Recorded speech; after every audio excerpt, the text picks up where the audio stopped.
Love you.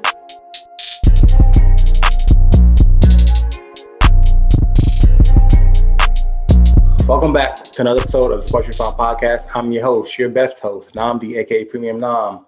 Alongside, I have the people's champ, KC, and my man, Mr. Rel to Real. What's up, guys? How you guys doing today? What up? Good, doing good. How's life treating you? Can't complain. Everything good. Everything Life good. is good. I just finished my 21-day religious fast, and I can eat like a pig again. Oh, that's not bad, but you like mad skinny, so I don't think you're gaining weight. I likes to eat, man. It ain't about the weight. You'll be all right. All right. Yo, let's talk about the hottest quarterback on the trade market right now. My brother, Deshaun Watson. What teams do you see him on? Where should he go? I personally have 5 teams I see him on.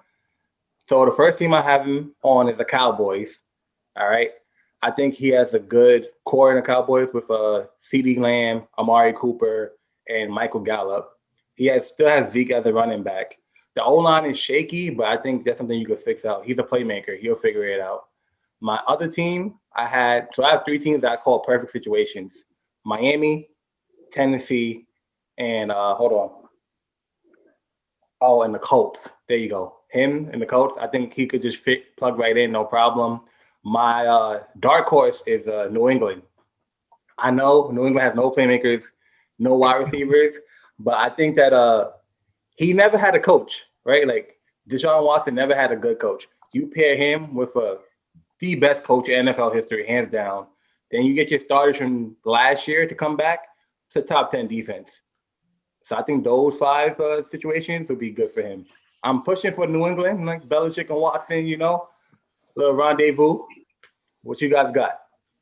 Let me go first because I know Casey's gonna, give us a whole explanation.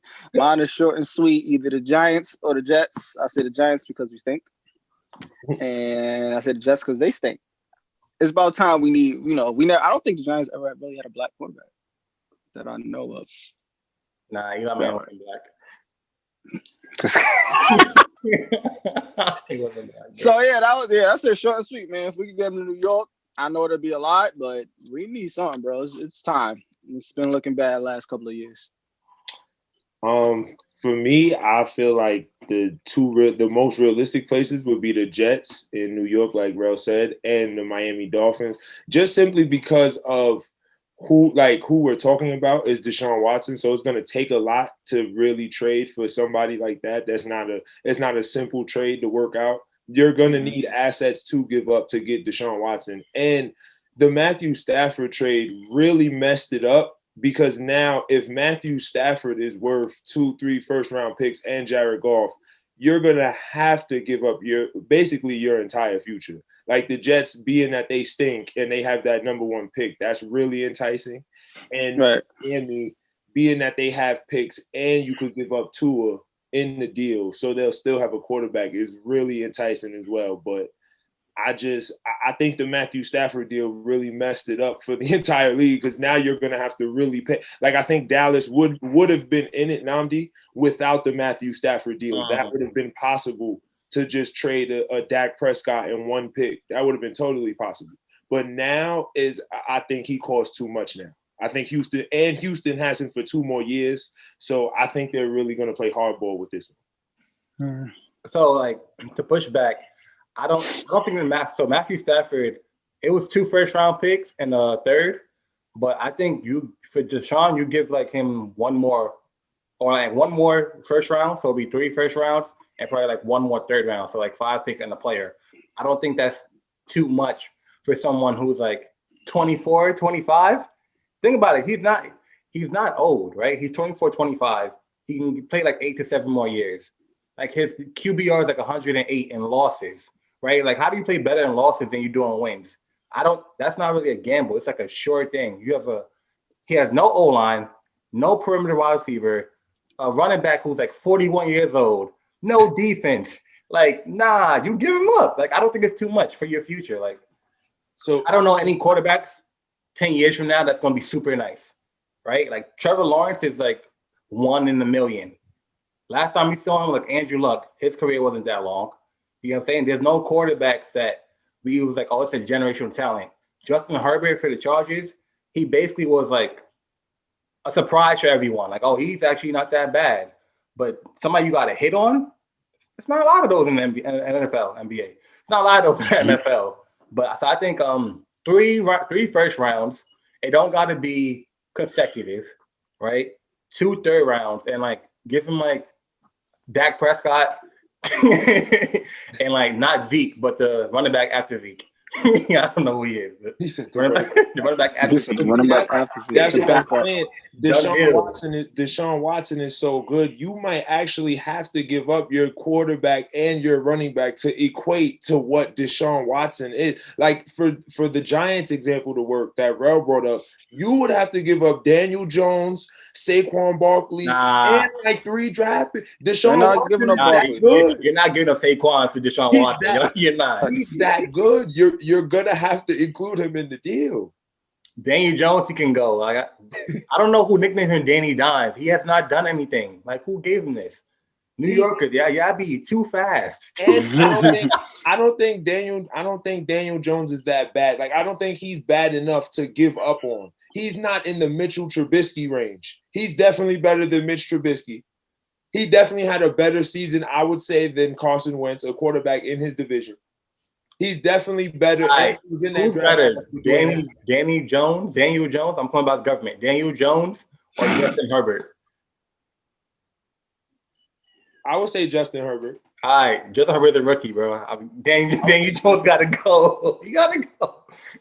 But you can make a case Daniel Jones was the best quarterback in the NFC East. No, you can't. Alex Smith had a top 10 defense.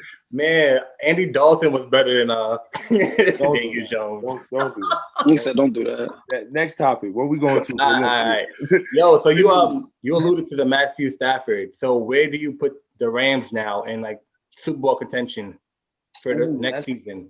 Where everybody being healthy, they're in the mix. They're definitely in the mix. Because what NFC teams you think could beat them? What NFC teams do I think can beat them? Yeah, with Matthew Stafford as a quarterback. I think if Tom Brady comes back another year, Tampa Bay, Green Bay, but that's about it. There's only 2 teams I see and it honestly has nothing to do with Matthew Stafford, but it has everything to do with the fact that like he's an upgrade from Jared Goff, but he's not the greatest. But Sean McVay is a very good coach, and they have a very sound defense already. They just needed somebody better than Jared Goff, and that's exactly what they did. Okay. You mentioned Green Bay. Let's talk about my man A-Rod, Aaron Rodgers. Should he get the hell out of Green Bay, or should he just like figure it out and stay? Nah, figure it out. What? Oh yeah, figure it out. Stay. Stay. Tom Brady is the luckiest franchise player leaving.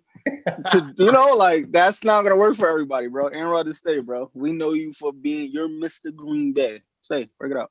He's kind of old, like. And my thing is figure it out because the reason you didn't make it to the Super Bowl this year is partially your fault. Right. Like you got to figure it out because if Tom Brady has a playoff game if we sit here 3 weeks ago and say, yo, Tom Brady's gonna throw 3 interceptions in a playoff game, we would all say Aaron Rodgers finds a way to win that game. Before we watch the game, we would say that. So if that happens, you can't go 4 for 11 in the fourth quarter. It just can't happen. That's your fault. It's your fault. So I don't put too much because after he lost, he basically said he need more help, right? And I agree with him. Like if you guys take a look at the conference championship games, right? All the quarterbacks had about 4 or 5 perimeter receivers. This guy only had Devontae Adams, right? Like if you go to the Bucks, you had Gronk, Godwin, Evans, and then AB. Then for the Chiefs, you had Pringle, Hill, Watkins, Kelsey. And then even for the Bills have like 3 perimeter players, Knox, Beasley, and Diggs. Like you only had Devontae Adams. Aaron Jones is really good, and that defense was very good this year. What defense? That defense was very good this year. You thought the Green Bay? Yeah, that defense was very good. What does that have to do? I got to score points. Because if you're holding the other team to a limited amount of points, that you don't have to score a lot of points. You still got to score points, bro. You still got to score points. I don't think the NFL is in a way, and they're getting away from when you need one dominant wide receiver, right? Yeah, that's over. That's been going. Devontae Adams is only wide receiver. Wait, hold on. But wait, if your defense gets Tom Brady to turn the ball over 3 times, you don't need but one score to get to the Super Bowl. In hindsight, all you need is one touchdown to get to the Super Bowl. Aaron Rodgers, you can't score one touchdown with a top 3 receiver and a top 10 running back. If that's the only target, no. Bro, like, nah. Like, everybody know that's the target. Throw the house at the target. Everybody knows that. He need help. He needs like keep Devontae Adams, but he needs like another slot or someone who can make plays without when Devontae Adams getting triple team or double team, which was done by the Bucks, right? Like when Evans was getting double team, you saw AB in a slot. Granted, Tom threw 3 interceptions, but that's like uncharacteristic for him. That was like, all right, that's like lucky. He still won. That's how lucky he is, and he still won. Like, nah, I can't go. You can't go against that. Like, come on, bro. I'm just saying, if you if you that dude 4 for 11 in the fourth quarter, that's what we doing. Everybody has a bad year. This is what we doing because if this everybody has a bad game, bro. But I'm saying, if this is anybody else with a chance to go to the big dance, we crucifying everybody else. This is true, but everybody has a bad game. Like it's happened. But like I said, the landscape has changed because of the Patriots, because of the Broncos. I'm trying to think who else started the 3-4 wide receiver thing. The Colts, the old Colts with Peyton Manning, the Chiefs. Right now. Like so it was like, you know, whoa, this is bad. And this is not mentioning running backs, like who can catch the ball. Like, nah, it's OD. Running backs about to be extinct, man. Like we don't really need them. They're gonna be there, but we don't really need them. You know, a lot of play action. I don't know about that. I don't know about that. Nah, they're gonna be there, but their workload is getting lower and lower and lower by the year. Like nobody's getting 60 carries no more a game. Like I mean, it's just turning into receptions. That's all. People are just that's it. Out wide. That's it. That's cool. So switching to the NBA, let's talk about Lamelo, the GOAT Ball. Who? Lamelo, the GOAT Ball. One more time. I can't hear you on my mic. Lamelo, GOAT Ball. All right. Should Lamelo Ball be starting? Yes. Oh, that's quick. Smart man. Casey? No. Whoa. What? Y'all leave it to KC. Why? Man. No, bro. You just got here. You don't play nearly enough defense to start. Next question. Nah. We're not going to say it. Like, what are we doing here? What are we doing? This is as fluid as the Hornets has looked in years, bro. But that doesn't mean Jordan has been the owner. Are you crazy? Can we give the young man a full season to finish developing? He literally just got it. He literally just stopped drinking the Similac and just upgraded to the professional Gatorade on the sideline. Can we give him a year to develop and then let him start? Oh my God! Don't ruin a good thing. Let's not ruin a good thing, gentlemen. Hold on. Let him grow. The process is you're saying that because he don't play good enough defense, he can't start. Who played defense right there? Yeah, like what? This is what I'm saying. First of all, I knew y'all was gonna go there. This is what I'm saying.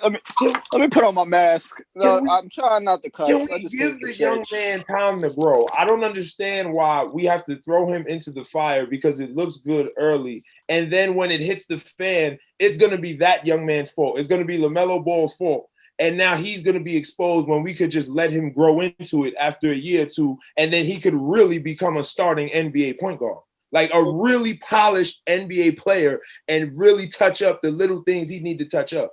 I don't understand why we got to rush the process if he's on the right path already. Why? For what? Starting him is rushing the process? Yes, he just it's his first year. Can he finish a year? Can he get NBA defensive principles? Can he get a full season working out? Oh, Zion started. Zion is 6'5", 6'6", started. almost 300 pounds. Melo 6'7". Lonzo was better defensively than his little brother when he got to the NBA. No, so you could leave him match up with NBA point guards. Are y'all kidding me? This is coming from the two coaches on the court? bro, name the top 5 defensive guards, right? Name the top 5 defensive guards. You know what, Rel? I'm not even gonna argue that point because that's a very. But you know what I will name? Talking about You know what I will name for you? I will give you 5 very great offensive guards that this young man will eventually have to see. He's gonna have to see Steph Curry. He's gonna have to see Damian Lillard. He's gonna have to, and I'm not saying Russell Westbrook is gonna be the main problem, but just someone who plays with that intensity at the point guard position. You're gonna have to stay in front of him all night. It's like, and then if you go even lower than that, he's gonna have to see Kemba Walker. He's gonna have to see Ben Simmons. He's gonna it's like, bro, for what? Can he finish working out with an NBA team like in the weight room? Premium. What I'm saying. I'm raising my hand. Premium. I'm trying to be respectful. All right. I just want to know who stays in front of each other, like guard wise. Like none of the guards can really guard each other. If you want to get technical, when they play each other, they all get off. Drew Holiday is the best defensive guard in the league right now. Some people put Eric Bledsoe up there. Some people put Eric Bledsoe up there. I don't know. Eric Bledsoe is not bad on defense. He's not a great defender, but he's decent. Not bad. He's not bad. Donovan, everybody else you named plays defense. I like Donovan on defense. He's just undersized at his position. He's just undersized at his position. He plays the 1. He plays the 2. He does play the 2. I mean, he's just undersized. All right, so listen up. You just said Donovan Mitchell is undersized for his position. The starting point guard right now, Devontae Graham, he is 5'11". So you don't think he's undersized to play the 1 at his position? He is, but that doesn't mean I rush Lonzo. Not Lonzo. That doesn't mean I rush LaMelo Ball. I have a good thing developing. Why would you, if you're cooking and you put exactly the right ingredients you need in the pot, why would you take the food off the stove early? Let it simmer. Like, I don't understand. So you think that I'm not understanding the right thing to do? What happened? You think not starting LaMelo is the correct thing to do? Yes. When that makes no sense. Like if the Hornets were so good, they would have to be drafted the 3rd pick overall, right? If Devontae Graham was on the team last year and he played 36 minutes, they shouldn't have to be drafted 3rd pick overall. That makes no sense. Okay, so you start LaMelo Ball. That does what? Hold on, let me finish. Because you drafted the 3rd pick overall, right? LeBron James averaged 20 points, 6 rebounds, 5 assists. LaMelo currently is averaging 11, 6, and 6. You know what the difference is? LeBron James played 40 minutes his rookie season. LaMelo's only playing 24 minutes. Oh, really, Nnamdi? That's the only difference between LaMelo Ball and LeBron James? That's the only difference. You definitely compare. Because coming out of the only difference. Okay. Coming out of high school. The only difference between LaMelo Ball and LeBron James. The only difference is the minutes. So it's like, this is bad coaching, bro. Like, I don't call for coaches' jobs, but like when the man's on the court, the team plays better. Way better. Like it's seamlessly. They just beat the Bucks yesterday, not because of Hayward, not because of Devontae Graham, because LaMelo played 31 minutes. That's what happened. Yesterday he had 0 turnovers, 27 points, 7 assists, 10 rebounds. Like, you start this man. Like, if he was so bad, you would have drafted him 3rd overall. If you wanted a project, you would have drafted him. You would have pushed down into the draft. You drafted him 3rd for a reason. When have we seen? And then you keep throwing him in the fire. LeVar took this 15-year-old boy out of high school to go play grown men in Lithuania. His father throws him to the fire. Why are you not doing the same thing? You want to coddle him? That's just terrible. But start him for what? It's going to be counterproductive. You're going to start him because he's a franchise player. That's how you draft him in the first place, and he's better than Devontae Graham. So when they go nowhere, what does that do for LaMelo Ball? What do you mean? Either they're going to go nowhere or they not. Like, that has nothing to do with if you start the man or not. I don't understand your logic of saying because he can't guard, he shouldn't start. That doesn't make any sense. The team plays better when he's on the floor. Let him finish developing. He develops playing. What's wrong with the role he's in right now for where he's because he's better than the starter. That doesn't make any sense. I mean, if you feel that way, that's your opinion. I don't feel like he's ready to be a starting point guard in the NBA. You know what that is? You know what that is? That's like when you go to college and the hometown guard is starting because it's his senior year, but you're the transfer from another state, but you're actually nicer to him. So you're just sitting on the bench because this guy's a hometown kid and he's a senior. That doesn't make any sense. If I'm better and the coach wants to win, you play the guy. It doesn't matter if he's a senior. It doesn't matter if he's from Oklahoma. It doesn't matter, bro. My thing is, I'm not even bringing up the Devontae Graham and Terry Rozier because it's not about them. It's literally about if this is your franchise player, why am I rushing him as a starter for a team that we're not going to do anything this year? Let him finish growing into being an NBA player. Like there's nothing wrong with what he's doing right now in the minutes he has. Well, who's to say they're not going to do anything this year? That doesn't make why are you automatically assuming they're not going to do anything? It's Charlotte. That's Charlotte. Terrible. That's a bad logic. They're playing well. They just beat the Bucks. Like, why not see how far you can go? Y'all on a roll. Keep going, young man. Like, why not? I don't understand. So y'all explain to me where Charlotte is going this year, y'all. Since y'all explained to me where this, so like they can go wherever they want to go. Like, just keep Charlotte. playing. Like, what do we? It's a bad franchise that has hope in Lamelo Ball. Why are we rushing that? Did you see them losing? Did you see them losing to the Bucks the other night? Yeah, but they pulled out a win. That's a good win. Okay. My point is, anything can happen any night. You just gotta play, bro. My point is, the food ain't ready yet. You got a good ingredient, but the food ain't ready yet. Let it finish simmering. Ain't no rush. And for what? For what? Give him the rest of the season. Year 2, he could be your starter. There's nothing wrong with that. But why would you? Why? So listen, if we would have listened to him, we would have never saw Allen Iverson. Like, if we went with this logic, Allen Iverson would have never started, and we would have never knew what that man was. That's all I'm saying. Go ahead. Nah, but you keep saying that. All right, let him grow and develop. But like, just because I'm using the bench minutes to play, being a starter is different from being a role player, come off the bench. So essentially, you're sidetracking him from becoming who he has to be because you're pushing it until next year. Because next year, if he becomes a starter, it's more minutes, it's more workouts, more shots. It's different than being a role player. So he's starting fresh. You keep saying like, oh, he's gonna become a better pro. He ain't gonna become a better pro because he's on the bench. If that's the case, why he can't just come off the bench and I can stagger his minutes to the ending of the games when we need to win games? Why are you staggering the 3rd overall pick's minutes? What does it matter?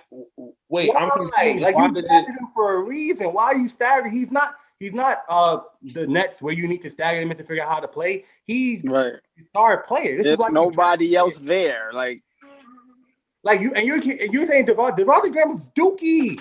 Like, what has he? My thing is, like, I wouldn't say that. No, he's dookie. I can understand. I could get Casey. You would have a good point if it was like Mike Conley or Drew Holiday. I'm like, okay, he's not starting there. Okay, I get it. Devontae Graham, bro, he's not that good. And he 5'11". My thing is, the young man don't play defense. Who cares? You should. Defense is a part of the game. Like, what? Defense, what? That is the problem. Drew Holiday. That is the problem. Drew Holiday, Pat Beverly. Nobody else plays defense, That right there is why nobody cares about defense. I didn't say that. I didn't say I didn't care. We just know what it is. They don't play defense in that. Yeah, Pat Beverly, Drew Holiday. Logically, not start the 3rd overall pick because he don't play defense. That's stupid. If you want to sit down and tell Michael you're not playing him because he don't play defense, he still needs to develop. It's not unheard of. What does he need to develop? He's a better rebounder than Devontae Graham. He's a better scorer. He's a better shooter. He's a better passer. What does he need to develop? Defense? Are you serious? Yes, I'm serious. Defense and experience. Yes. No, that's crazy. You're a coach. So you're a coach, and you let your team not play defense. Like it's just not a thing. My best players. So your best players just don't play defense. If they can make the team better without playing defense, let them other people pick up the slack. That's what you do. James Harden don't play no defense. They got PJ Tucker. They got Bro, you coach. So Ro, all right. So Ro, you coached with him before. So y'all just allowing the best player because he don't play defense. So this is what we do. And we never really had that problem when they didn't play defense at all. But if he's a way better scorer and he controls the game in the way Lamelo does on offense, we're not gonna sit him on a bench because he'll play the defense. Defense. I'm sorry. I'm not gonna. It's not part of. Listen, you can't preach defense in an NBA right now where people average 115 points. Like, what are you talking about? The defending champions just won a championship of defense. Like, what? They won a championship because a lot of people were injured. They were one of, if not the best defensive team in the NBA. All right, that's cool. I know it's cool because they won a chip. Please let's move on, please. They won a chip. All right. Yo, so I skipped over the Super Bowl topic. My apologies. Who do you guys have for the Super Bowl? I'm going Tom Brady by 3 just because it's Tom Brady. But if this is a pick 'em, anybody could win this game. To be honest, facts. I want to see if the Chiefs repeat. And I want to see if Tom can get 7. I didn't hear you say. I want to see if the Chiefs repeat. I want to see if the Chiefs repeat. I thought you said 3-peat. You know what I mean? Because Mahomes my bad, 3 back every 3-peat. You know? Right. But I want to see if Tom gets 7. Like it's it's deadlocked.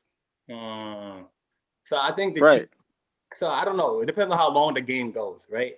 If the longer the games go, I give it to the Chiefs because I don't think the Bucs defense will be able to stop this man. Right, so if you need to beat them in 4 quarters because that's what we saw last year with the 49ers. They were up, but he kept coming and he started figuring it out by halftime. I think they scored 24 points in a row last year. So you have to end this game quick and keep scoring. You cannot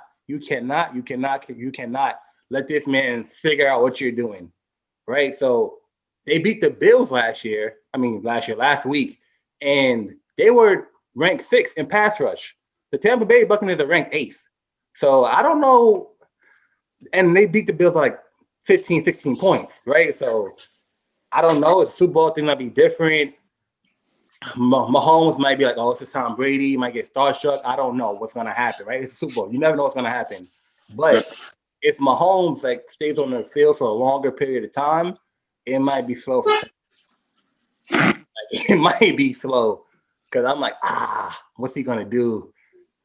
I don't see him getting picked off. Even if he is picked off, I was worried about the concussion, but he came back throwing 3 touchdowns the next week.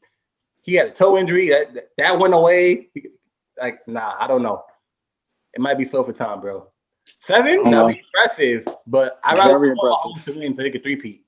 They 3-peat, that's something we have never seen ever. A 3-peat be the guy. Champion. They kept my man EB on the sideline. That's NFL is dumb. I would have hired him so they won't win the Super Bowl. That's all I would have done. But y'all keep the man, the brains on the sideline. Y'all bugging. It's crazy. This makes a great headline. So, let's see what happens. I don't know. This is going to be a high-scoring game, though, because I don't see the Chiefs stopping the Tampa Bay offense either. I don't. Oh, that's what we thought, too. Last week with the Bills. The Bills is ranked number 4 in offense overall. But they didn't. For some reason, the defense just came alive last week. Nah, cut it out. You know, our offense led by Josh Allen is completely different. Now it is. Now it is. Come on, don't do that. Don't do that. Now it is. Bro. Come on. This is chess versus checkers. Don't do that. Let's throw the football. Playing next week. You know what I mean? My man Patty Mahomes. And I like this. This Super Bowl is going to be very interesting. It's going to be really is. That's why I'm saying I got Tampa by 3. I just feel like at the end of the game, Tom is just going to slow the pace. He's just going to old man us to death, audible everything, run the ball, get a field goal like he normally does, and just go home. I think a lot of experience, man. Yeah, I just think he's going to run that clock out, get a field goal, and just go home. Nothing wrong with that, though, because Mahomes about to win the next probably 3-4. Question for Nnam, though. I got a question for you, Nnam. I'm listening, brother. You felt you put Bill Belichick, over Tom in terms of, genius and all that. So what happens if Tom gets 7? So if he gets 7, Good If for he gets him. one without, I'm gonna say if he gets one without Bill Belichick. He gets okay. That's okay. That's a better because he wins one without Bill Belichick. I'm like, okay, but my thing is like, it wasn't like he got traded to the Bucks, right? He sat down and saw who had the best roster for him to actually win a Super Bowl, right? Like you have two Pro Bowl wide receivers in Godwin and Mike Evans.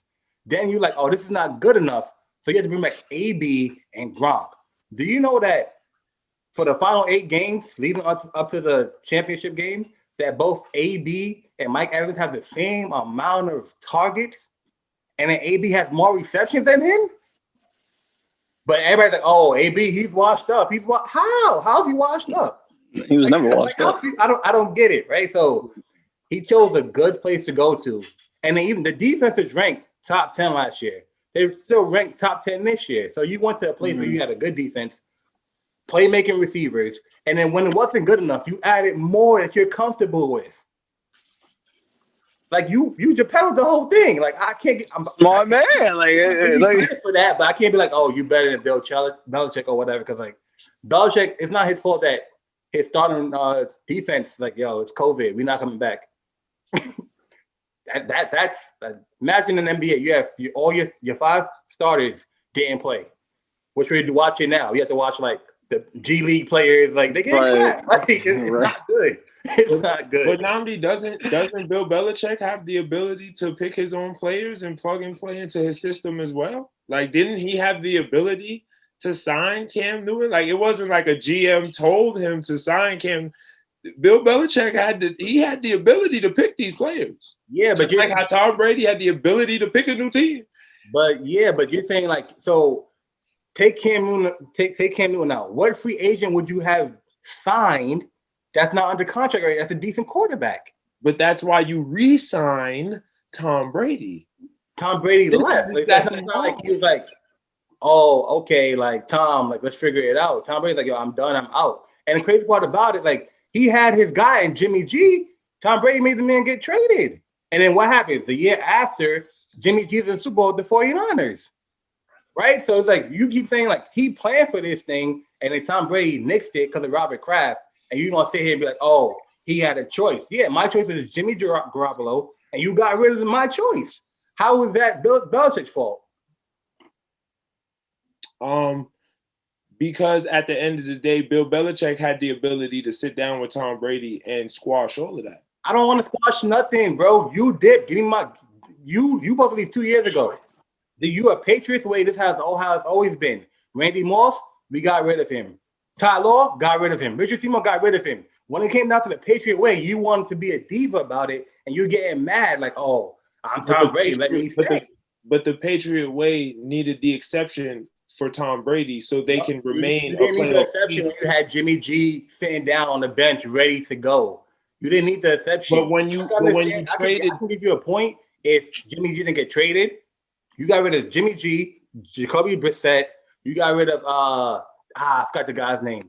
But you got rid of a few quarterbacks because Tom Brady wants to prolong his career with the Patriots. Because exactly. So why didn't you just allow it? No. Like no. You mean no? I mean I would go if you see where Tom is at now. So exactly, like I'm confused. He still is able to play at a well enough level to be a starting Super Bowl the next year. Yeah, like what is the problem with this? In the last 4 to 5 years, right? Take away Justin Jefferson from this year, right? Take away DK Metcalf from last year. What wide receivers or playmakers were the Patriots going to be able to get in the first round of the draft? Right? There was no wide receivers really coming out that was super nice. Julio Jones, D Hops, Ty Hill, they're all crazy in their contracts with the current teams. So you can't trade for them. So, all right, I might as well just rebuild with this young quarterback and these new players. Why am I keeping Tom Brady when, hey, you can go, the grass is greener, go, leave, and you're like, stay. Like, I can understand you guys are saying, oh, why not work out? I didn't want to work without you. Whatever the reason is, I don't want you on my team. Don't matter. You're saying he went above his head and went to Robert Kraft, like, I want to stay, and that's what happened. I don't care what the reason is. I don't want you on my team. Go, leave, be a free agent, this, that, and the third. I'll figure it out. And you guys are sitting here like, Why don't he want him? Nah, I don't want you. Dip. You're not Because going to he's ask her, wrong. you don't want her. She want to leave. She gonna leave. But he's wrong though. Bill Belichick is Not wrong. wrong. You can't say a coach is He's wrong. wrong. You can't say a coach is wrong when he had the players in place he wanted to do it, and the management took over it. It's not like it's like a high school basketball team. If the AD is like, hey, he can't play because of his grades, then like my hands are tied. I can't let this player play because of his grades. I say he's wrong because Tom Brady bet on himself, went above him to Robert Kraft, and they won Super Bowls after that. So it doesn't matter. It doesn't matter what the result is after, right? Because like you're taking away the fact of what Bill Belichick did. Even though he came to work, he coached the crap out of the team. They had like the top 10 defense for the last 3 or 4 years. He did what he had to do. You won Super Bowls, great, good job. Doesn't matter. So my thing is like, I didn't want Tom Brady. I had to figure it out. We worked out. You're saying he's wrong for me that you want Super Bowl. We don't know if Jimmy's going to win Super Bowl. He never got the chance to do it under Bill Belichick. He got traded. We don't know what would have happened if Bill Belichick got his way. But we do know what happened when Tom Brady gets his way. That's what I'm saying. Like, what is the problem? If the ultimate goal is to be it's the Super Bowl and the Super Bowl, and Tom Brady gets you there, what is the issue? What is the issue? Wait, get off of them for 2 years before. Get rid of them, man. Get rid of them. I don't know, bro. And sit on your couch and play Madden, and then wait for the nachos to be done and watch the Super Bowl. All I know is if Tom happen or not.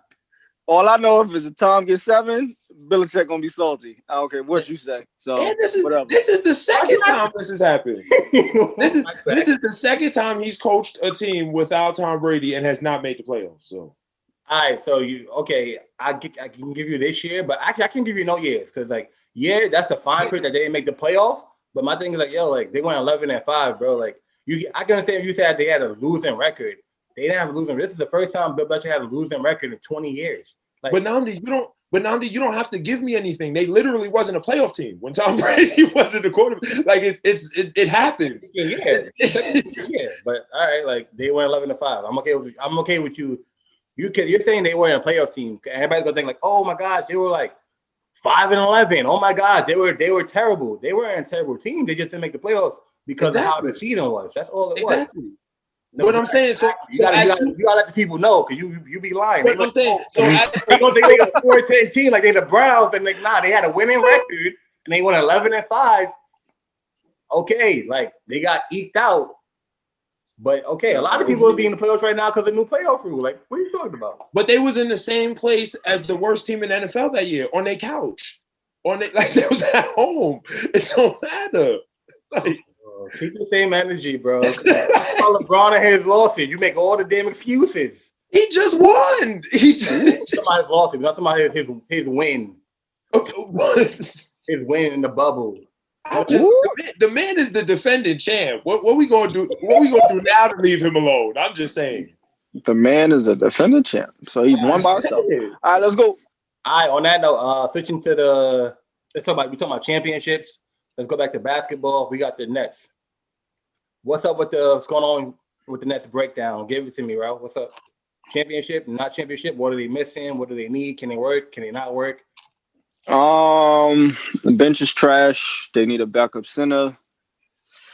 They have too many guards on the bench. Kind of to me, but yeah. I mean, they have somebody in place there, but once he comes out, it's clip. They have Jeff Green trying to play the 5 and 4. And I don't know what. You telling me small ball doesn't win championships? What? No. Lakers in 7. No. If they make some changes, I hear they trying to get Kevin Love or JaVale McGee or something like that. So if they get a couple of pieces, they'll be okay. Offensive wise, they're fine. Defensive, they miss a lot of assignments, but they're still very new. I see James Harden is making an effort to play defense, so that's a start. It's all developing because Steve Nash is still very new, and you can tell that I feel like he's using D'Antoni right now to push, right? But I feel like eventually he's gonna want to do his own thing. So I feel like everything is like really brand new, and they all really trying to figure it out. But in terms of making a chip, I don't know. I don't think so right now. Okay. I think this is setting up for them to make it to the finals to lose to the Lakers in 7 because I feel like before the trade, your main issue was I felt like they was good enough to make it to the finals without James Harden. I'll be completely honest. But before that, they just needed a matchup for Anthony Davis. I don't know if it was a matchup, a scheme, a zone. They needed some type of idea of what to do with him. And I honestly felt like they could have won a championship. After you traded for James Harden, you gave up your future and you still did not solve that problem in my mind. Like, you still don't have anybody to guard Anthony Davis.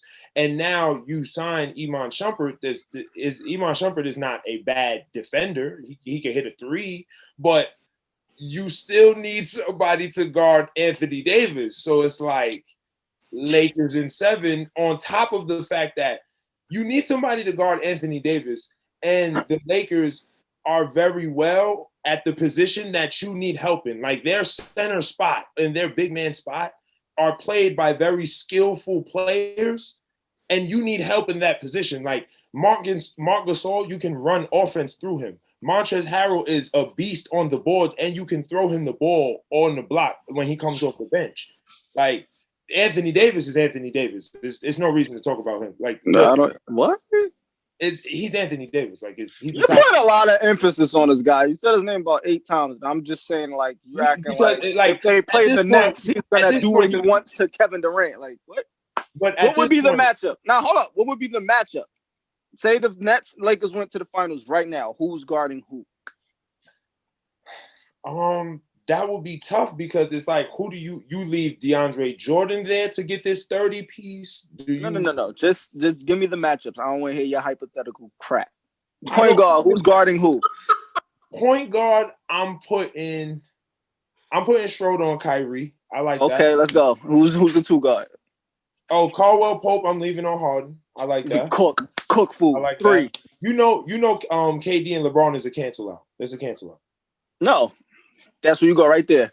I would put Jeff Green on LeBron because LeBron's gonna do what he wants to do anyway. So I would put KD on AD and see how that goes. And then with the center, DeAndre Jordan and Marcus Gasol, y'all can do whatever y'all want to do. So the matchups you had in your head, where you think was AD was gonna do what he wants to do, dub. Well, I love Kevin Durant and the season he's having, but he can't do nothing with AD. AD can't do nothing with him. Why not? Because LeBron can't do nothing with him. AD can't guard KD. Like, what? Wait. I ain't even go there yet because you know this GOAT talk. But who's doing something with LeBron coming off the Finals MVP in the 18th year, averaging 25 on a coasting season? He's chilling. This is airplane mode right now. Like, I'm not even like. We already seen. He's in airplane mode off the Finals MVP. We've already seen the KD LeBron matchup in the finals. Bro. We saw how that went. Come on, bro. Logo Braun is in airplane mode right now. He's coasting right now. He's shooting threes and turning his back. He's pulling up from the logo 25 on a light. Like, come on, he's not even really trying right now. Like, so I'm gonna exclude him because he's older now, so he got to keep it in a certain gear so he can stay fresh for the playoffs. That's why I'm bringing up AD. You see what I'm saying? KD's having an amazing season, but his 30 and LeBron is gonna cancel out. See what I'm saying? That's gonna be a cancel out. They both gonna do their thing. James Harden, he's gonna do his thing inevitably, but I like Caldwell Pope on defense. Kyrie, if he get into that dribble with Dennis Schroeder, I like that because Dennis Schroeder will be able to reel him in and still run the offense. What? Who's guarding AD? Nnamdi, please start talking. Start talking, please. Please say something. Nnamdi can't say nothing because he know what I'm talking about with Kyrie. You know what I'm talking about with Kyrie because Nnamdi done tried to show me what's wrong with Kyrie, and it took me a while to realize. I'm like, yo, why he take all them dribbles? If he had everybody beat, then I'm like, you know what?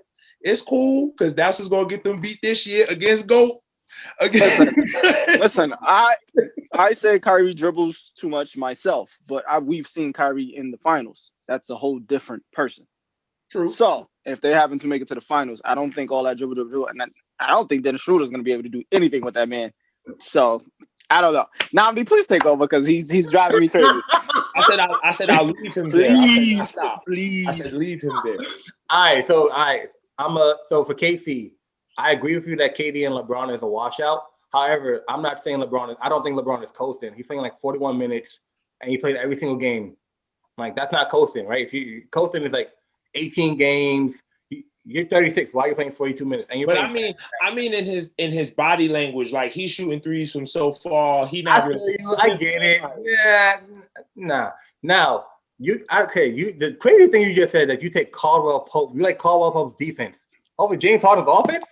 Like, be reasonable here. Like, you're wild with that. But realistically, I have to design some type of game plan if we're going to be reasonable. Like, I can't. Like, if we're going to be reasonable, I can't just sit here and say it's over.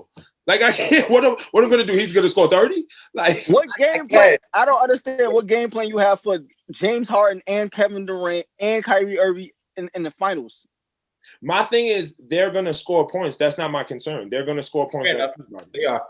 Scoring points in the finals, when it gets down to that nitty gritty, I don't think it's going to cut it. I think specifically against the Lakers, you're going to need to be able to play defense because the game is going to slow down, number one. And number two, from a standpoint of the Nets that I noticed, I like them when James Harden plays point guard, but I don't know if Steve Nash is experienced enough to make that call in the clutch. And we all don't trust Mike D'Antoni. We sit down, stay over there. But I don't know if Steve Nash is in the clutch. Can he, James, run the point? Kyrie, you run the two, and then explain to Kyrie because he's a little. I think he sees it though. I think Steve Nash sees it. Let me ask you guys. I think Steve Nash sees it though. Because like when you go to the finals, you're correct. Like it comes down to like who can make the stops and who can make the big buckets, right? So in a half court setting, do you trust KD more to get the bucket or Anthony Davis? Why? I trust Anthony Davis.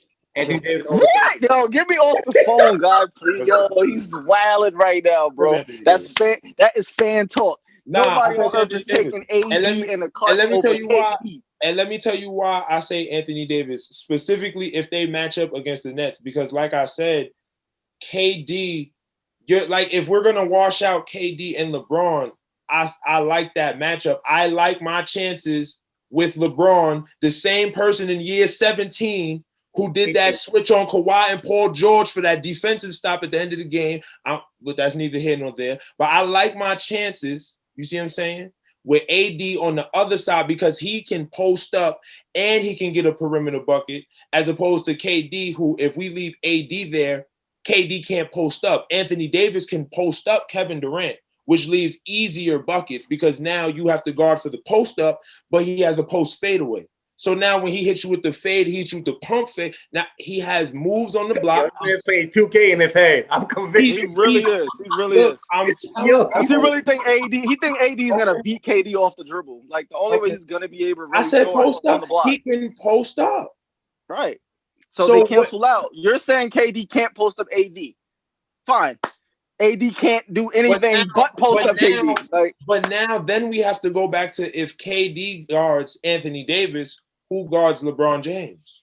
I just said put Jeff Green on him. LeBron's gonna do what he wants to do anyway. Why would you? It's a back-to-back Finals MVP. Why would you do that? Why would you claim LeBron is the GOAT? He's gonna get his numbers anyway. So why waste Kevin Durant on LeBron? Just put Jeff Green on LeBron.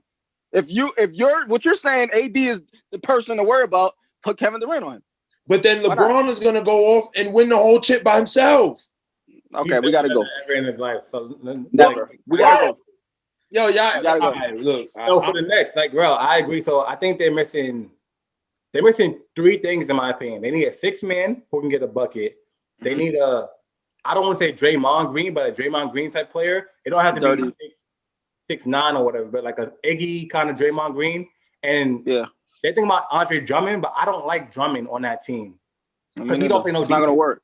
Right? It's not gonna work. Yeah, for a big, you need to play defense. Like your lifeline defense. It's not like he's like Rodman, who's like crazy rebounds, who can lock up. You know, so like I don't like Drummond, but I think they need like a Tyson Chandler from like 2011. I don't know who that is right now, but I think those three pieces they need. But they had Jared Allen, they had Karis LeVert, so like they had the pieces already. I don't know why they got traded. Yeah, that trade was bad. That trade was bad in terms of who they had to give up. But how do you feel about Kevin Love? Like everybody's speaking about Kevin Love. I don't know how he fits in with that team. He doesn't do anything special, right? Right. So, not no more. Not the new Kevin Love, the old Kevin Love.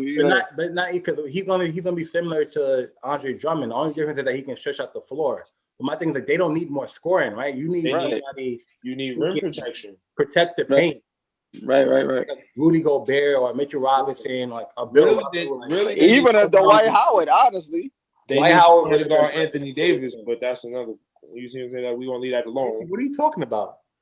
This dude is still talking about Anthony Davis. Like, what's up? What's going on over here, bro? I am. Like, what are you talking about? No, I'm saying that really, like when we mean rim protection, we really mean someone to guard Anthony Davis, but that's neither here nor there. Oh no, I definitely don't mean that. I just mean like you can't have the guards get into the rim. Like Kyrie don't play defense, Harden don't play defense. KD at his stage, he can't move that laterally quick anymore. So like, you need to funnel somebody who can like just protect the rim. Anthony Davis is gonna score because if I'm a big, you can shoot those threes. I know you're not Steph Curry, so I'll be okay. Like, how do you feel about? I don't really like this guy, but I feel like he's like one of the last rim protectors left. How do you feel about Hassan Whiteside? I think he'd be great on this team. Okay, I think he'd be great on this team. I'm with you, bro. I don't hold Hassan. I'm tired of giving him the benefit of the doubt, and I generally give just for defense, not offense. Defense, he's cool. Offense, I can't stand. You know what the real problem is? If this was a slower paced team, I would say yeah. They plan to play too fast. Okay. That's why I'm saying Dwight Howard. I feel like Dwight Howard and DeAndre Jordan are actually Dwight Howard would be a much better. I don't know. Whiteside. I like the Whiteside pick for the Nets because I'm switching back to NFL, but think about Randy Moss when he was in Oakland. Like his numbers were subpar. He wasn't motivated to play, but when he went to New England, this man scored. He had like right. High different situation. You know so like if he goes with the Nets, I think he'll be in better shape. He'll be happy, and I think we should have leadership, quote unquote, KD, Kyrie, and Harden. Right. Like, hey, we really just need you to rebound and like protect our backside. I don't think he's bad at doing the small jobs. The issue in Portland, he was trying to like post up. He wanted offensive player. Like nah, just do what you got to do, bro. Rudy Gobert, and you should be fine. Okay. I don't know if that's a good example. Jokic just dropped 47 and 11 on him. I don't know if that's a good example. But play defense and you'll be fine. So Jokic has one good night, one good game against Rudy Gobert in like 6 years, and you like good example. I think Jokic is the best center in the league. Oh, you're bugging. I think Jokic is the best center in the league. That's fine. Me personally. So you mentioned Whiteside to the Nets. Let's talk about trades or who do you want to see on a different team, right? I'm going to start first. I think I want to see Bradley Beal. I would trade Bradley Beal for Ben Simmons in a heartbeat. I just saw that proposed trade too. I was like, Or take them over. Like Ben Simmons, like he plays defense, but I don't think his defense is on the level of Kawhi Leonard or Draymond Green or Klay Thompson, where it's like, all right, he's a lockdown defender. Nobody's gonna get a bucket on him. I think that with Bradley Beal and Embiid, man, you got the second coming of Kobe and Shaq, bro. Like, that's nice. I dragged it. Okay. All right. You guys know what I mean. You know what I mean. Kelly Oubre. Gotta go. JJ Redick. It's time for him to go. All right, where they going though? JJ Redick could go. Somebody said Philly, but I feel like he just came from Philly. I hope JJ Redick to Milwaukee. Yeah. Nah. You a hater. Boston. Yeah, I like that. JJ Redick to Milwaukee. I like JJ Redick to Boston. For what? Why? Carl Anthony Towns to Boston. Retire. Huh? He needs to retire. Why? His head's not in basketball, bro. He don't want to play ball. He don't want to hoop. I feel like that's the only thing that's left he can do. Bradley Beal to the Lakers. Nah, Bradley Beal needs to get out of Washington ASAP. Like run. Bradley Beal to the Lakers. Come on, we'll come on, Bradley. I feel like he might end up in Houston though for some reason. I think they like that Oladipo signing. I think they Oladipo, yeah. I think they really do That's believe good. him. I think they're gonna keep him, sign him long term. I like that. No, but Oladipo didn't want to stay. That was the problem. Oladipo wanted out as soon as he got there, but like as you see it developing. You like, works. nah, That's it's the not, thing. yeah, it's He's good. gonna say like, you might not want to be there, but he's gonna acknowledge himself like, yo, it's not by accident. This is working. Like, My man Lamelo Ball to the Warriors for Oubre, straight up. That's what I'm saying. I like that. Straight up. I like that. It was one more.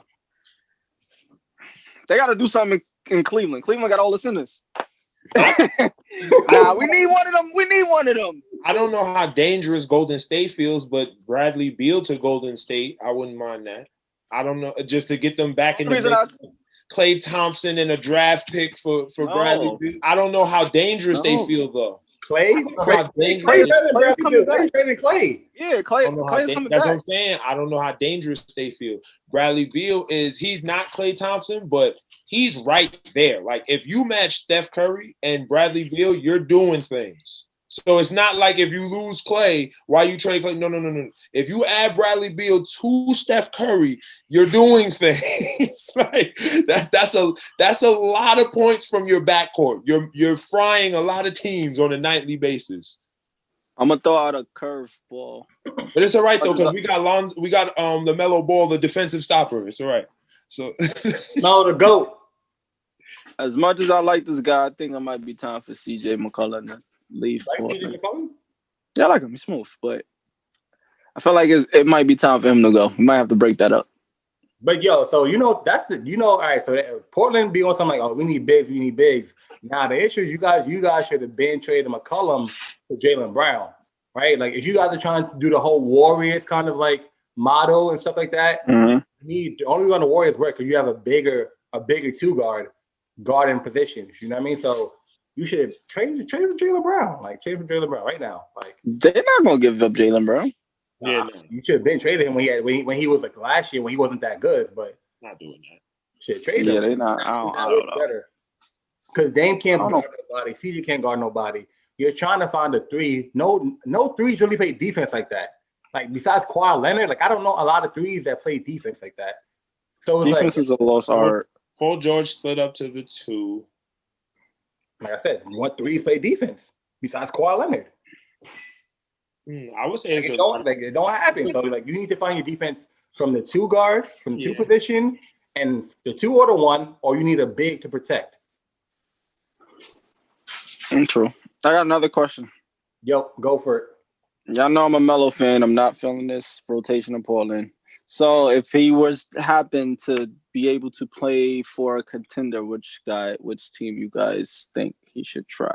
What? You telling me the Blazers is not a contending team, bro? Damn. No, I'm saying I don't know what Terry Stotts is doing. If we get Stotts up out of here, then he can stay. Stotts is done.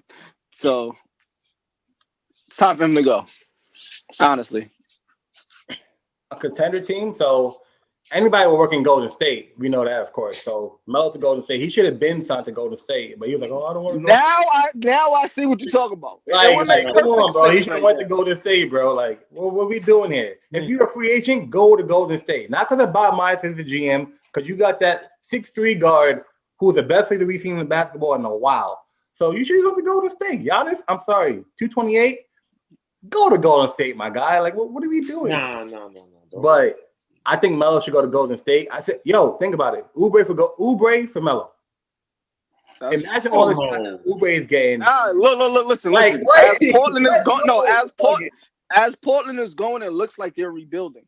Okay, Dame is still dropping 30, but if you look at their roster is very young. So in a way, it looks like they're rebuilding. So that actually makes sense.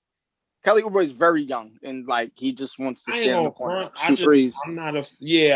Because you can't hit the three ball. It's like Melo might actually have more value than you. That's what I'm saying. No, like, nah. So Oubre issue is not that he can't hit the three ball. His issue is that he keeps shooting it, right? Like do something else. Like, I think Melo. I don't like Melo in Philly for the mere fact that him and Tobias play the same. Yeah, it's the same style. All for it, but the position on the court. I think Melo and Golden State will work. I think Melo and Boston will work. Melo and Milwaukee to space the floor. I think him and Giannis play the same position. But him and Middleton basically do the same thing. Yeah, like on the same, not position as in small forward, power forward. You got to coach it certain, right? So when we say position, we mean like the playing space on the court. Where they at? Because like if you put him in Milwaukee, you're gonna have to like put him back to like how he was in OKC, a catch and shoot person, and he don't want to really do that. So like him and I think is that a problem on not being able to fit, or is that just Melo not wanting to do that? Like if he was able to do that, if he wanted to do that, would it fit? I think as a coach, you gotta play to your player's strength, right? Like so if he stop trying to change him, bro. Yeah, if you can do catch and shoot, that's fine. But you can also attack. You can like go back and forth. I think once again, I think the issue in OKC. I think Westbrook said that he's like, yo, like Paul George said that they didn't have a plan for Melo, right? Like so that was the issue. But so if you don't have a plan for him, you might as well just let him play his game, right? So I think Golden State is the best place for him to actually be free and play his game. Look at Wiggins. 1 year in, he's playing his game. He's fine. Like two-way ways. You know what I mean? Like he's fine. Oubre gotta go, man. Yeah, he gotta go. Yeah, he gotta go. Wiggins and Oubre for Melo. Yeah, because the shots he's taking, like I don't think Melo won't take a wide open three, right? Like if he missed two, he's gonna do a one-dribble pull-up into the mid-range, those are the shots that Oubre is getting. Defensively wise, I don't really care. Like you have Draymond, you have Wiggins, you be fine. How you don't care about defense? Like nobody cares about defense in the regular season, bro. No. Nnamdi said I don't care about defense. You added because he's saying like look at the average scoring. Nobody's playing defense, bro. But what I'm saying it comes down to the fourth quarter when both of the teams have 150 apiece. Then it comes down to a stop. I don't care about defense because you have Wiggins and Draymond. So I'm not worried about the defense if you have Wiggins and Draymond who can lock up. That was my full statement. No, I was just referring to in general because I thought you meant in general because that was like your slogan for the show was who cares about defense? Change the title. That's the title? That's the title of this episode? Who cares about defense? Like, yo, y'all really got these young boys out here not sitting in that defensive stand? Nah, you bugging. Don't me. Nnamdi know how I give it up. When we coaching, he's more like defensive minded. I'm like, go get the bucket. I'm not gonna hold it. you gotta get the bucket. But so I think Melo. So you said Golden State. You said Boston. Boston. I like him in Boston because he can take a spot for Grant Williams. Grant Williams played at that forward, and Thias plays that kind of forward position. Melo can play that position off the bench or start. It doesn't really matter. But I think that'll be good for him. Curveball, how y'all feel about him going back to New York if he was to go? Is that dumb? No. Only if he planned to retire. That's what I'm saying, right? I could give you two contenders. We're not talking about the Knicks. We're not talking about somebody who's. I'm just saying. I like what Pepsi said. If he plan on retiring, only if he want to retire, like. Yeah, that's it. No, retire the Warriors after you win your first ring. That's what you're gonna do. Facts. But I have a question though. Like in terms of looking at what has happened the last couple of years, being signed to Team Jordan, I was very shocked that Charlotte didn't sign him. Does it matter? It don't matter because matter of fact that Mitch Kupchak came into the office I think 2 years ago. So it was like this is why you have like decent. This is why you got the Lamelo. If Jordan was the GM, I don't think he'd draft Lamelo. I think he'd draft like somebody else. And I'm like, yo, bro, what are you doing? You get I don't think it's Mike. Mike's not a good GM or owner. Like. He's just there for the check. He's gonna end up trading Lamelo. Watch. He might. He might trading Lamelo. If Michael Jordan trades Lamelo, man, just sell the Hornets, bro. Like you don't deserve to be an owner. I feel like that. No, I feel like if that happens, the NBA is gonna make him sell the Hornets. Like yo, you gotta go, bro. You gotta go, bro. Somebody gonna give him a deal. The Hornets didn't have a national TV game for 4 years. The only reason why they had one this year because Lamelo Ball was on the team, not Devontae Graham, not Terry Rozier, like none of these players. So Casey, you're gonna say him like, oh, this man, why is he? Yo, you're marketing the crap out of this guy. Rozier is not on the cover. Hayward's not on the cover. It's Lamelo Ball on all these posters, all these social media exams, all these. That don't even make sense. Like, but that's my point. Like, I was just looking at it from a basketball advertisement. You looking at it from like, if you're gonna advertise them and do all that, then yeah, start them. But if you care about the basketball side of it, why are you rushing a good thing? You just said Charlotte sucks. You just said they suck. They're not winning. So why not start them in? Why are you making him play 40 minutes, risking injury? Because you just said they're not gonna win anything. So why not start them in? No. I'm protecting my asset. Play 15 minutes a night. You good with your 11? We need you in the future. Send Gordon Hayward out there for 40 minutes a night. LeVar gonna meet you in the parking lot, bro. Nah, so LeVar gonna like it when he's starting in year 2 and 3, and he got better. You know what I mean? Chill, son. But LeVar, like he actually knows his kids, right? Like, nah, he don't. With Lonzo's like, Lonzo's the point guard. You got to put the ball in his hands, right? Like Pelicans is not doing that. The Lakers didn't do that, right? He just said something about Lamelo. He's like, Lamelo's not a role player. He's a superstar. You got to play him. And the first night that he played 31 minutes, he do that. And then talking about Casey, you sitting here like Lamelo Ball is not the youngest player in NBA history to get a triple-double. I'm not calling him a superstar, but continue. y'all can use y'all. I'm not breaking records off the bench. He's like, why start him? That's completely fine. Off the bench. That's call him a superstar. Yo, what? That's not what we're doing. Well, that's not what I'm doing. Y'all could call him a superstar if y'all want. I didn't say he was a superstar. I just said triple-double off the bench is different. Like he legit is a superstar. Like, how are you marketing this guy? And he come off the bench. Bro, when in NBA history have you seen the NBA market a bench player? So Nnamdi, what does it take to be a superstar if that's the case? Because you don't have to do anything basketball related to. You can just be marketable. Or you could have charisma. Or you can only say that if he's whack. He's not whack. Like, do you not see his numbers? Like, he's doing great. But what I'm saying is, so has he done something of relevancy to really? I just said he's the youngest. They just beat the Bucks, bro. Triple double. You get a win against the Bucks. Y'all got it. Y'all got it. What did you win against the Bucks? He just beat the reigning MVP. He just beat the reigning MVP. What? Are we serious? Okay, so a regular season win and a great start. I'll give him that. Mm-hmm. A great start to your rookie season makes you a superstar. We had a lot of superstars in the league then, if that's the case. We had a lot of superstars in the NBA. I can leave it at that. Yeah, I said Paul George was a superstar.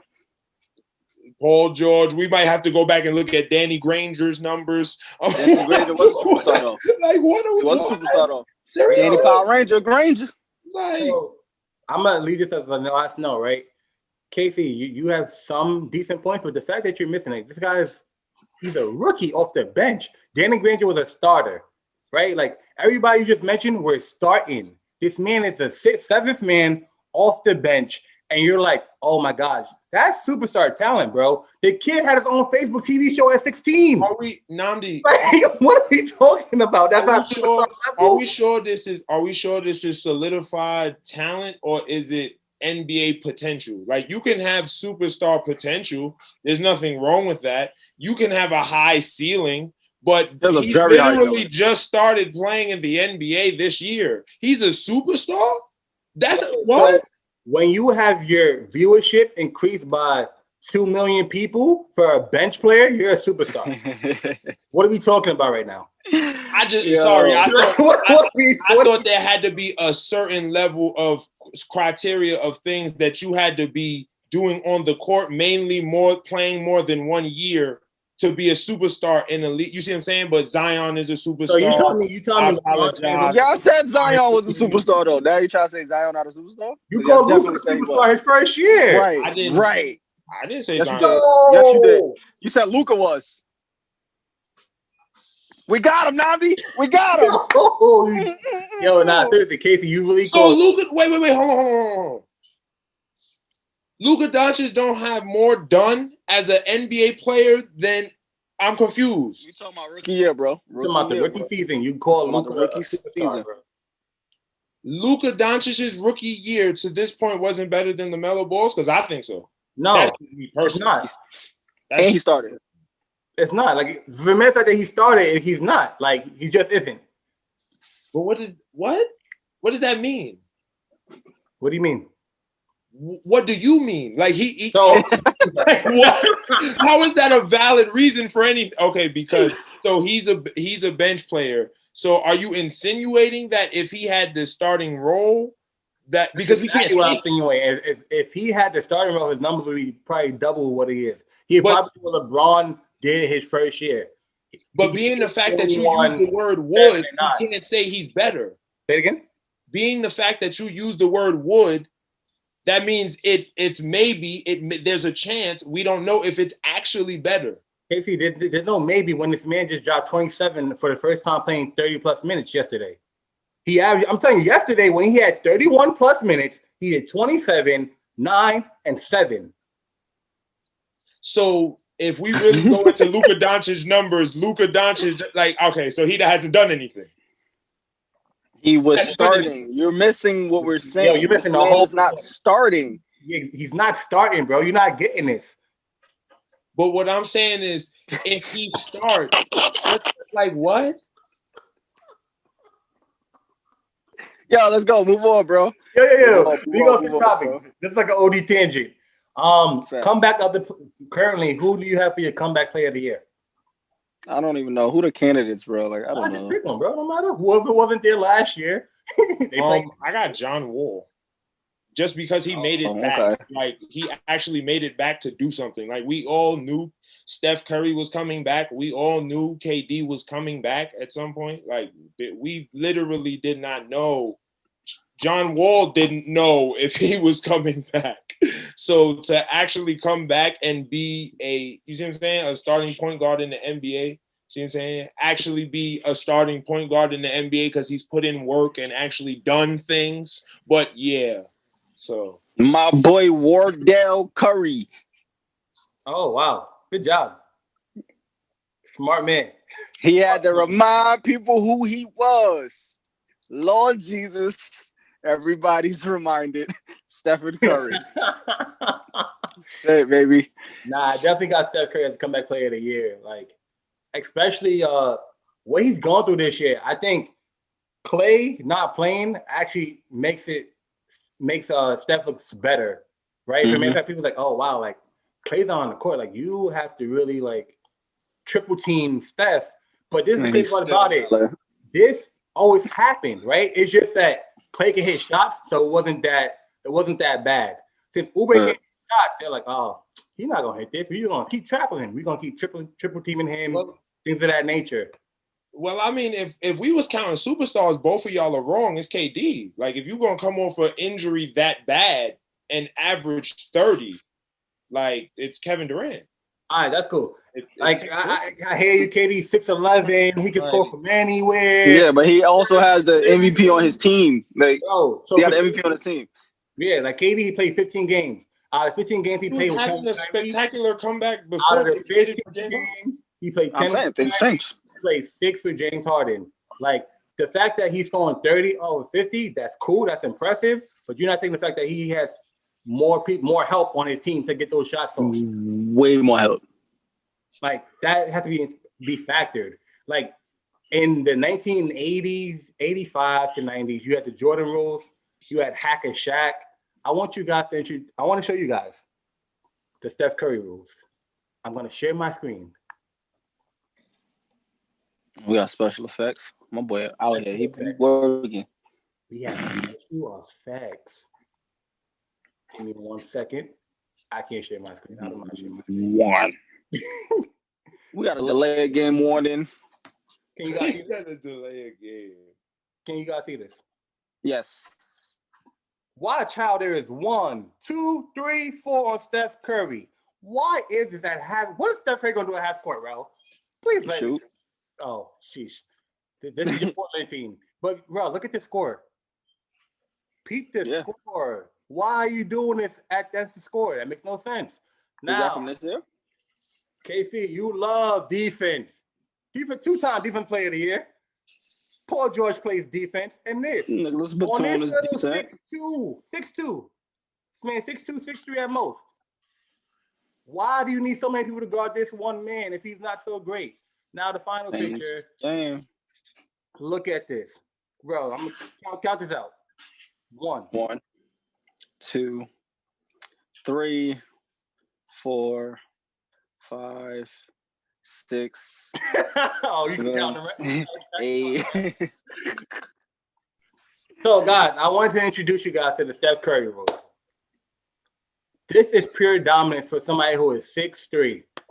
Send the house at him. As soon as we cross half, send the house at him. Yo, you're only Nnamdi. You took the last 2-3 minutes to show people a great player getting trapped in double team like he's the first great player in NBA history. Like That there wasn't a have been double team. other great players who have gotten trapped in double team. Like, There was no one double team in none of those pitches. Those were triple teams and up. That's what he's trying to explain to you. so Send the that's house first- at him as That's soon the as he first cross half. time. That's the first time we've ever seen a triple team in basketball. No, it's not the first time. Like I said, in the 1980s, 1990s, you had the Jordan rules. Yeah, that happened. In the 2000s, you had Hacker Shaq. In the 2020, you have the Steph Curry rules. Pure dominance. There's no rules for LeBron. None. None. And I have. Why does a Finals MVP need rules? He's the defending champ. All he gotta do is worry about defending his title. You're right. You're right, Casey. He is defending title. I hope he wins this. Please. I don't know what the like. Please. Look, I have a quote from Doc Rivers. Doc Rivers, when KD was on the team, he said they tried trapping KD, and they were like, okay, but when we trapped KD, you know what the issue was? We had Steph wide open. So he was like, all right, we got to trap Steph instead. And he's like, we want to trap Steph because you got to take off the head of the snake. This is what a championship coach said about somebody who's 6'3", with KD, the best player in the world, whatever, on the team. We got to trap Steph. The greatest shooter to ever put That on was socks. great. Dominant. And the crazy part about it, like, I could give it to you if this man was 6'6". I'm confused. 6'7". This man is Wait, 6'3". I'm He's confused the average because Joe outside on the street. And they're doing all of this. I'm confused because the plan was to trap Steph, and they ended up winning. Like that, I'm confused. Like, why didn't you trap KD instead? I just told you once again. The recount was in the first 2 games. We trapped when the Clippers played the Warriors in that, and when he went 4-2, they trapped KD, and those are the games that they lost. When he started to trap Steph, those are the games they won. It doesn't matter because he's not a Finals MVP.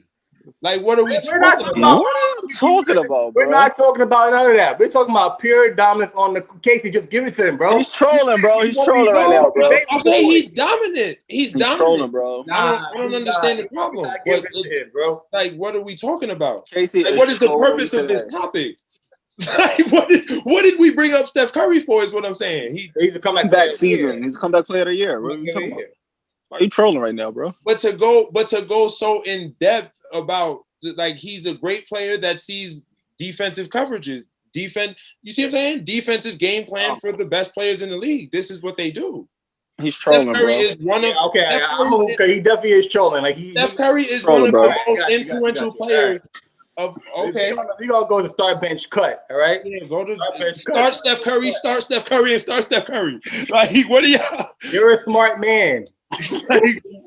You're Steph Curry. Like, all right, today we have a small forward edition for start bench cut. Start bench cut. Kevin Durant, Larry Bird, Julius Erving.